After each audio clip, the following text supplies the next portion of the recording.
And I think this is also the problem with NFTs, because they've been given such a technical term. People now feel that they need to understand the technicalities of it. And it's the same with blockchain. People feel they need to understand how blockchain works in every form of its ability, like you're a technical expert, for you to get into blockchain. But as I said, I don't know anything about how a car works, but I know I drive a car. I don't know how an aeroplane works, but I go on an aeroplane. I don't know all of the technology, but I use it.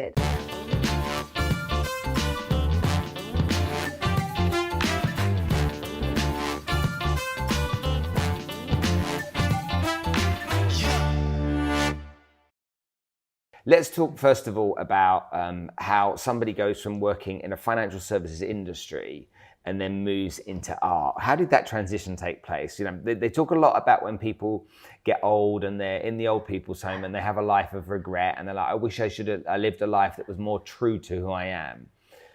Did you just have that moment much earlier? Yes. Yeah. That's the best way to put it. So, after working, in some of the world's largest financial organizations for a very long time, I was a corporate, and I felt that I just needed to go, first of all, from the corporate world to a more of an entrepreneurial world. So I think that's a familiar feeling with a lot of people within the corporate world, always like this burning desire to be an entrepreneur, which you talk a lot about within in your other podcasts of like, how do you make that shift, and that kind of the fear that you're walking away from like a stable salary to go into an entrepreneurial world. So that was what was first calling me, if I was honest.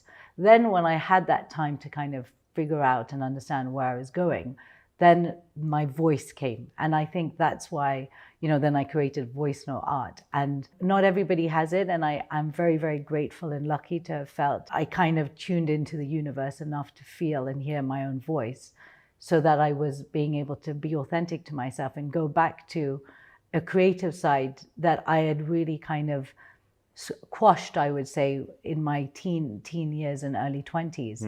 And I think I'm just really grateful that I was able to re-tap into that creativity. Gosh, only knows if you hadn't. You could have been stuck into the world you were stuck in and get to that point. It's really good that you were able to do that. But it must have been a brave decision. I know that you would have been led with your heart, but it must have been brave, because when you know what you know for so long, to walk away from that security and that kind of like it's subconscious behavior and experiences into something new that you don't know what the outcome's going to be. You don't know, you don't know what the future holds. Yeah. Were you scared? Yes, and there were a lot of naysayers, right? And so what I kind of did is that for a long time, I kept it both very separate, right? So I would be doing my art, and the people that I was kind of creating my art world, I would never even tell them that I was in finance. And then to my financial clients, I would never say that, by the way, I'm doing like this side hustle on my art side, because I thought it was too confusing an identity. And I think that where I also believe that careers have changed, the career mindset has changed, is that back in the day, you were like, that's what you are. You're a financial advisor, you are a doctor, you're a lawyer, whatever the case is. And it was almost too confusing for people. That's your brand identity. And I think that what I learned over time was just like, you know what? I was hiding it. I got to the point where I just started owning it and saying, yeah, I do both. Yes, it's a bit weird that I'm a financial advisor and an artist, because also from a right, left, people just don't understand that. And there is a massive part of my personality that I can be extremely serious and focused. And then there's this massive part that I can just, like, literally, you cannot stop me creatively. Makes you unusual. Yeah. Honestly, it does make you unusual, because most people aren't able to facilitate both parts within their brain. So it does make you unusual. And whether it's the word unusual or gifted, let's say, that's a nicer word, isn't it? Makes you a bit gifted to be able to do that. Okay, so tell me about what happens. So you leave the corporate world and you start going into this new art world. You're thinking about entrepreneurialism, but you're thinking about art. Art has got nothing to do, for most people, with non-fungible tokens. Exactly. Okay, it's just art, and whether that's painting or pottery or sculpture, it's creativity in a different way. So how did you marry the two together? So, I mean, what happened is that, when I created my Voice No Art, what was interesting is that I actually created it digitally originally. So before I knew about NFTs, all of that, I created digital art So obviously, because I use quite a few tech pieces to get the shape of the sound wave, and then I actually draw it digitally. And but obviously back in the day before NFTs, the problem with digital art is that the minute you create a digital art piece, it can be reproduced like gazillion times, right? Endless, infinite amount of times.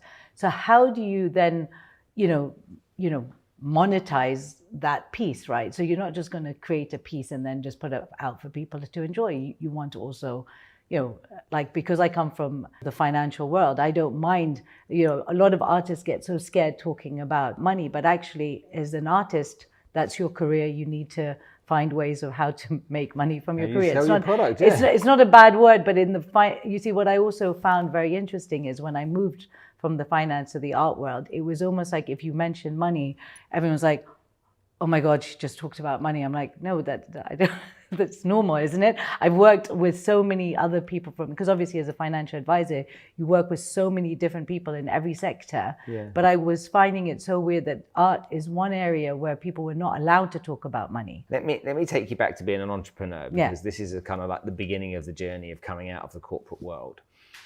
You may have seen that I interviewed Vignesh Metakovin recently on my podcast, and he obviously purchased the most expensive piece of digital art at $69 million just a few months ago. When you see that, or maybe you can speak for most artists, when an artist sees that, does that all of a sudden signal a game changer? And everyone go, holy macaroni, what's going on here? Yeah.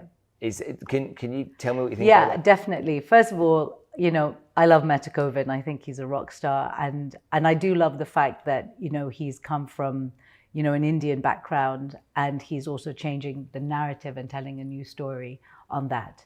But secondly, the narrative that he changed, what he did by buying that piece for $69 million with him and Beeple, well, bought obviously from Beeple, is that he did change the game, and he did write a new narrative. He started the new narrative for digital art. We live in a world where we decide our content. Obviously, we're based on an algorithm, but there's a lot of the time it's pull information. He needed to do something that created a holy macaroni, point of view, where everyone's like, okay, what is this? And yes, $69 million, tapping into the physical world of Christie's as well, getting that there, that was the way to push information out, because NFTs, the crypto market, what's been happening in the space has been happening for many years. But because this is happening in the virtual world, how do you push that information to the physical world to start to change their paradigm, change the way they think? And I think I know a lot of people focus on the money, but on this, I would say you have to focus on what change they're trying to bring about, or the change he was trying to bring about. It's almost like starting a new market almost, isn't it? It's like until somebody buys a stock, nobody buys a stock. Until somebody buys a car, nobody buys a car. So I suppose that was him, putting the flag in the ground to say this is a real thing that you can pay for with real money, and then it's cutting the ribbon. The market's now open type of thing.